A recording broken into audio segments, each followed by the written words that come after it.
Signal sat at the edge of a city that had already turned its lamps low. The building was old stone with a wide archway and tall windows that showed only dim interior light. Inside, the air carried the faint scent of iron rails and varnished wood. A row of benches lined the wall, their slats polished smooth by years of waiting. Above them, a timetable board displayed neat lines of destinations in pale lettering, each line steady and unchanged. A mosaic of dark tiles, worn into soft patterns where footsteps most often passed. Near the center of the hall, a brass clock hung high, its face round and simple, its hands moving with quiet certainty. It marked time without urgency, and the station held that same manner, unhurried and complete. A punch tool sat ready, its handle darkened from use. A narrow sign above the window listed simple instructions in tidy lettering, and a bell on the counter stood still, its clapper centered. Wall lamps glowed at even intervals, each lamp forming a soft pool of light that faded gently into shadow between fixtures. The station doors at the far end were tall and heavy, with glass panes that reflected the lamps in faint, stretched shapes. Everything in the terminal looked arranged for quiet repetition: the clock, the lamps, the tray of tickets. The steady stillness of the late hour led out to the platforms, where the terminal opened into cooler night air. Platform number 7 stretched long beneath a canopy supported by iron columns. The columns were painted dark, with rivets visible as small dots along their seams. Overhead, a line of lamps ran beneath the canopy, each lamp forming a pool of light that faded into shadow between posts. The surface was clean concrete with a yellow safety line running straight along the edge. Benches appeared at intervals, their metal frames simple and their wooden slats pale. A sign with the number 7 hung from the canopy, white on dark, its edges sharp in the lamp glow. Beyond the platform edge, the tracks ran in parallel lines, steel reflecting faint highlights.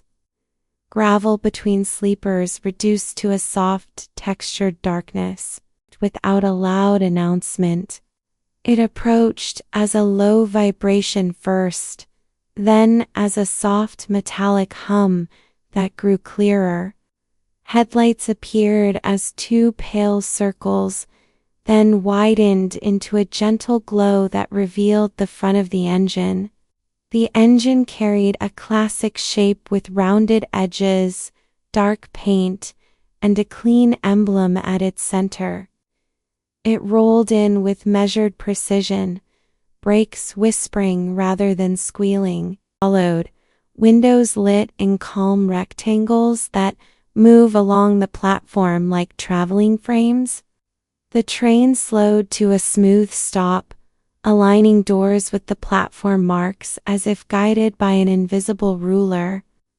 The canopy lamps reflected along the train's sides as pale streaks, yet the whole arrival seemed like a practiced routine performed in low sound. Approach, align, settle, still, along the carriages with quiet clicks. Each door had a brass handle and a narrow window that reflected the canopy lights. Steps descended, metal edges catching highlights, then dulling again. Inside the nearest carriage, a corridor ran straight down the length, carpeted in a deep color that absorbed sound. Compartment doors lined the corridor, each door marked by a small number plate, engraved rather than printed, catching the light with a restrained gleam. Overhead, small lamps lit the corridor with a warm, steady hue.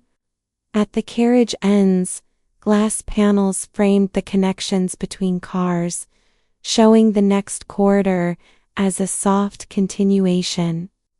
The train looked designed for orderly movement, straight lines, repeated doors, consistent lighting, and the gentle hush of materials fitted carefully together. It showed a pair of seats facing each other across a narrow table. The seats were upholstered in patterned fabric, muted and detailed, turning wear into texture. The table's surface was smooth wood with a thin inlay line around the edge.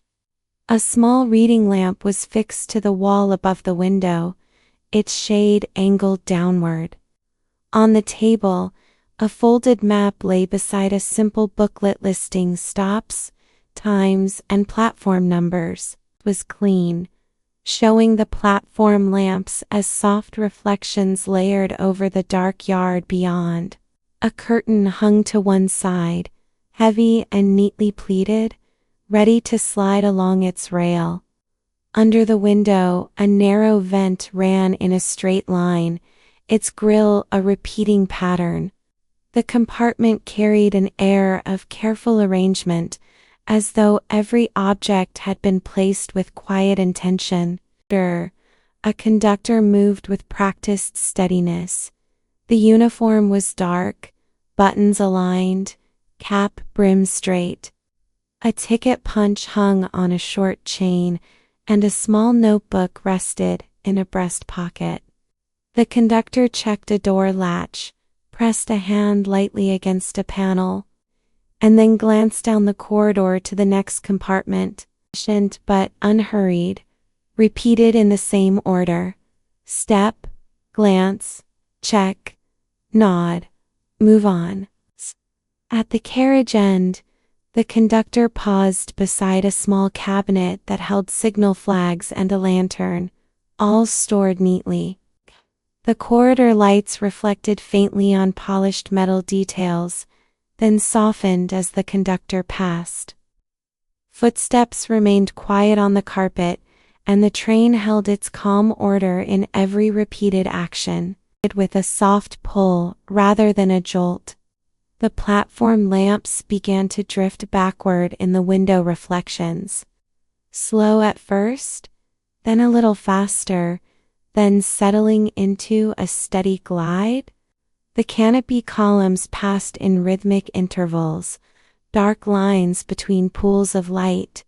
Outside, the terminal walls slid by, stone becoming shadow, shadow becoming open yard. Switching lights in the train yard formed small clusters of red and green steady points that did not chase the train, simply held their places as the carriages moved past. The wheels began their even pattern, a measured rhythm that stayed consistent over sleepers and joints. The train did not surge.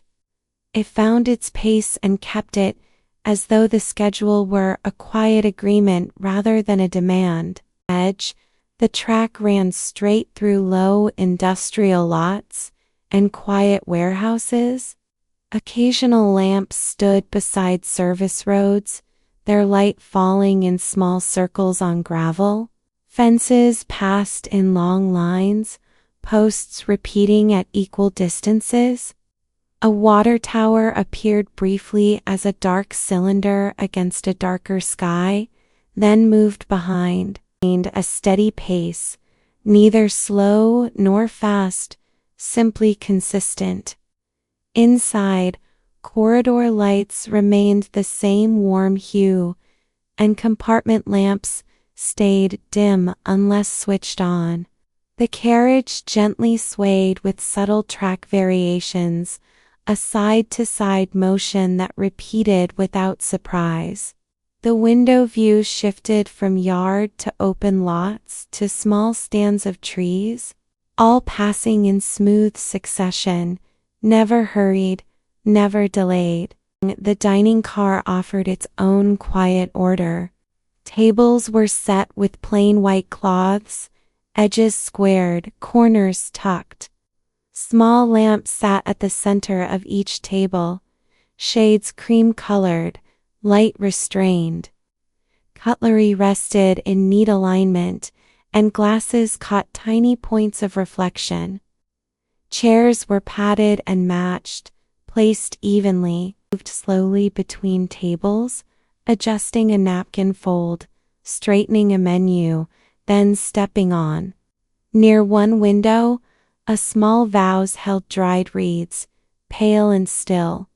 The dining car windows showed the night as a moving mural, broken by occasional signals that flashed past like brief punctuation marks.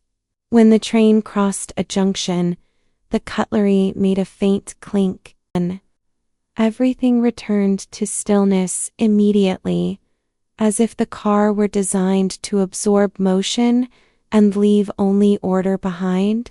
The landscape changed into open fields under low cloud. The moon appeared briefly through a break, then hid again.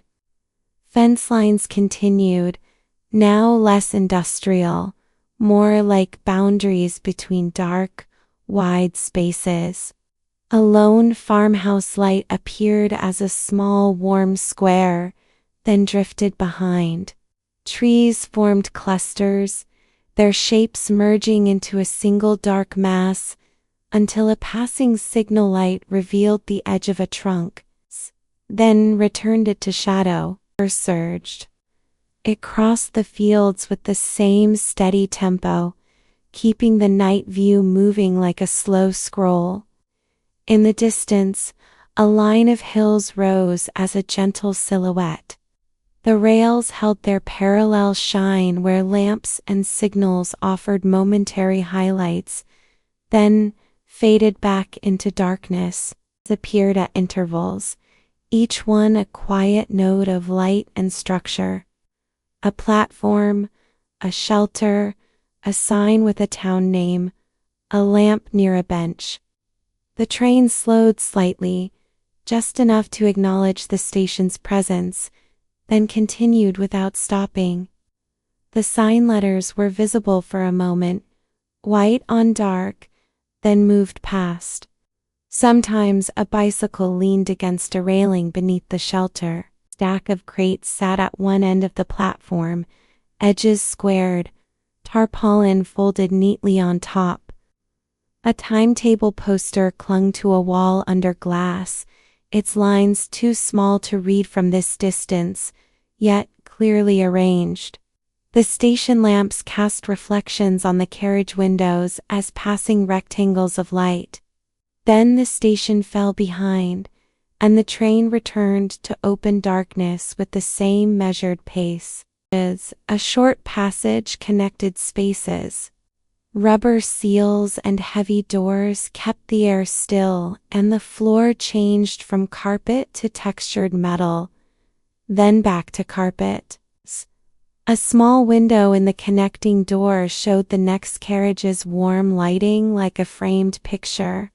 The movement between cars carried a slight sway, a gentle side-to-side that repeated with the track's curve. Cool metal, fixed firmly, their surfaces polished by countless hands over time. On one side, a small plaque listed carriage numbers and directions in compact lettering. The passage was narrow but orderly, every edge finished, every joint fitted. Through the small window, the corridor beyond continued in the same pattern of doors, lamps, and quiet symmetry. Our compartments were narrower and more private, doors fitted with small nameplates and sliding locks. Inside, bunks folded into the wall, neatly made with plain blankets in muted tones. Small shelves held a water carafe and a glass, both clean and aligned. A narrow mirror reflected only dim shapes. Curtains were heavier here, designed to block corridor light, and when they were drawn, the compartment became a soft box of shadow. Were reduced to small, indirect glows that did not glare. In the corridor, lamps were dimmer than in other cars, and footsteps sounded quieter on the thick carpet. The sleeping car held the same theme as the rest of the train. Repeated forms, careful spacing, and a sense that everything had been arranged to remain steady while the world outside continued to pass in darkness. The track entered a long tunnel cut through stone. The windows turned from night landscape to a moving wall of dark rock, lit in pulses by the train's own lights. Lamps inside the tunnel appeared at even spacing, each one a brief circle sliding by. Glow, shadow, glow, shadow. The sound changed subtly, becoming more enclosed. The rail rhythm amplified and softened at the same time. It was not visible, but the passing lamps suggested its curve. Moisture glistened in thin streaks on the rock where light struck, then disappeared as the beam moved away. The tunnel carried the train through without resistance, and the train kept its pace, not accelerating to escape, not slowing from caution, simply continuing until the tunnel ended and the open night returned. The track rose onto a bridge crossing black water. The river below reflected almost nothing, absorbing the night. Only the train's windows cast brief streaks on the surface, thin and broken by ripples. The bridge structure passed with a repeating pattern: beams, gaps, beams, gaps, each interval consistent. Below, faint mist hovered near the waterline, a pale layer softening the river's edge. A line of trees stood like a dark fence against the sky. A single navigation light blinked once in the distance, then disappeared behind a passing truss. The train crossed the bridge without changing its tempo. The view remained simple: dark water, dark banks, and the steady passage of metal structure sliding past in measured repetition. Apartment. A reading lamp cast a small oval onto open pages. The print was tight and even, lines arranged with careful margins. The paper had a slight texture, visible where the light grazed it. A bookmark lay between chapters, a thin strip of fabric with a simple stitched edge. The table's inlay lines circled the scene like a frame. Though darkness continued, punctuated by occasional lights. A distant tower beacon, a roadside lamp, a signal that appeared and vanished. The carriage sway remained gentle and regular. The pages did not flutter. The air inside stayed still.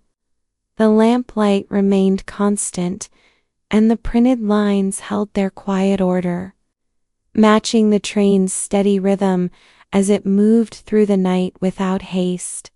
In the same measured travel, the train met curves and straightaways, small inclines and level stretches, stations and empty crossings, all with the same calm response. It never rushed to make up time. It never surged to outpace the night. It simply continued, maintaining a tempo that matched the steady turning of its wheels and the patient sequence of signals. Corridor lights stayed warm, remained shaded. Sleeping car curtains hung heavy and straight. Outside, the landscape shifted from fields to occasional clusters of buildings, then back to open darkness.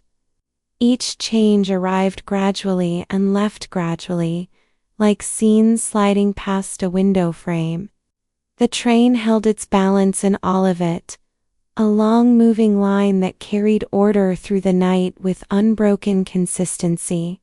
The sky began to shift at the edges, not bright, just a subtle thinning of the deepest darkness.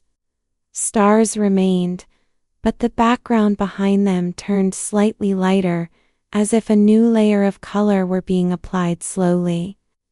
The train continued as before, letting the change happen without announcement. Fields became faintly visible in broader shapes. Fence lines returned as pale threads rather than pure silhouette, appeared with clearer contrast. Its letters sharper for a moment as the train passed beneath a platform lamp, then slipped behind. In the distance, a line of low hills gained definition along their top edges. The train remained steady, neither arriving early nor late in its own motion, simply carrying its quiet rhythm into the gradually softening night. Held the train moving onward through a landscape that remained mostly dark, now with a softer edge. Windows continued to show passing lights as brief, gentle marks. The rail rhythm remained even, like a long, continuous fabric being drawn through invisible hands. Inside, compartments stayed orderly, tables centered, curtains aligned, shelves neat, doors closed. The conductor's routine became only occasional footsteps, then stillness again remained set, the small lamps glowing steadily over empty tables. Outside, signals appeared less often, replaced by longer stretches of open track and faint sky. The train kept the same pace to the end of the scene, a quiet line of carriages moving without hurry, carrying warm light through the last deep moments of night.